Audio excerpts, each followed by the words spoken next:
Today we're going to be reading chapter 40 of Ezekiel.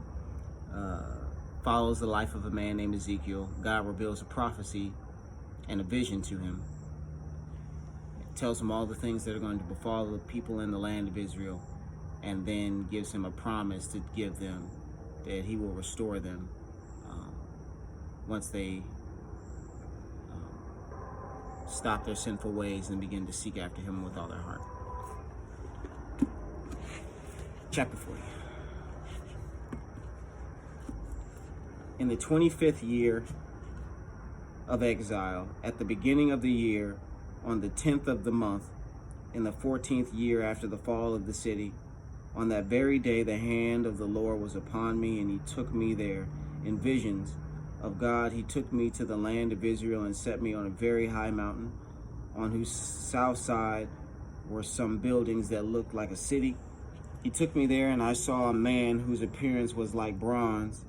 He was standing in the gateway with a linen cord and a measuring rod in his hand.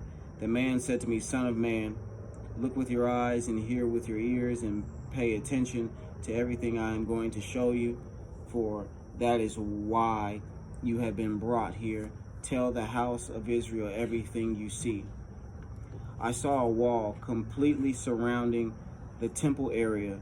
The length of the measuring rod in the man's hand was 6 cubits, each of which was a cubit and a handbreadth. He measured the wall. It was 1 measuring rod thick and 1 rod high. Then he went to the gate facing east. He climbed the steps and measured the threshold at the gate. It was 1 rod deep. The alcoves for the guards were 1 rod long and 1 rod wide, and the projecting walls from the alcoves were 5 cubits thick, and the threshold of the gate next to the portico facing the temple was 1 rod deep. Then he measured the portico of the gateway. It was 8 cubits deep, and its jambs were 2 cubits thick.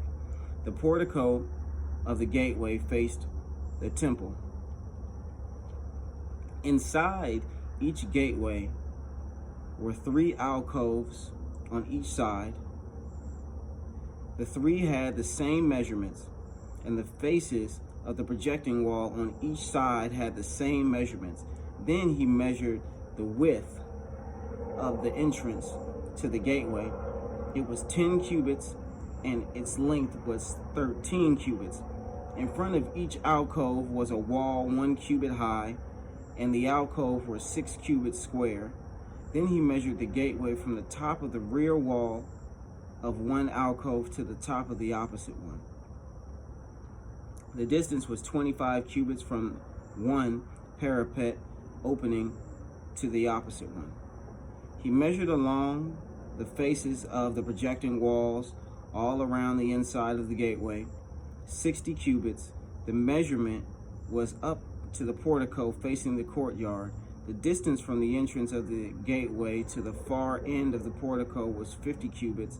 The alcoves and the projecting walls inside the gateway were surmounted by narrow parapets, openings all around, and as was the portico, the opening all around faced inward. The faces of the projecting walls were decorated with palm trees.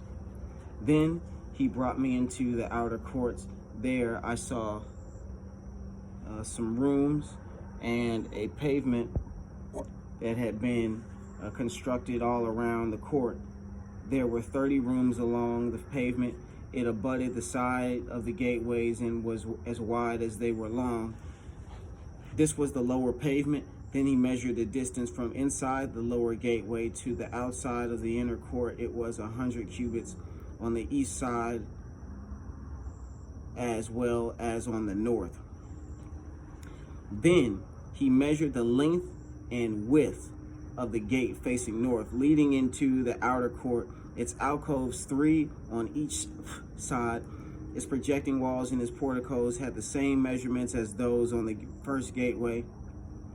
It was 50 cubits long and 25 cubits wide. Its openings, its portico, and its palm trees decorations had the same measurements as those as the gate facing east.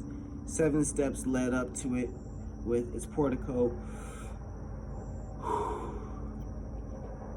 opposite them. There was a gate to the inner court facing the north gate, just as there was on the east.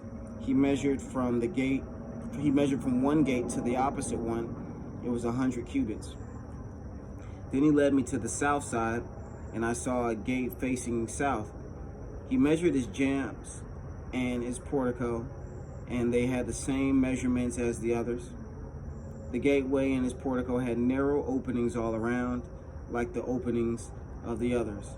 It was 50 cubits long and 25 cubits wide. 7 steps led up to it, with its portico opposite them. It had palm tree decorations on the faces of the projecting walls on each side.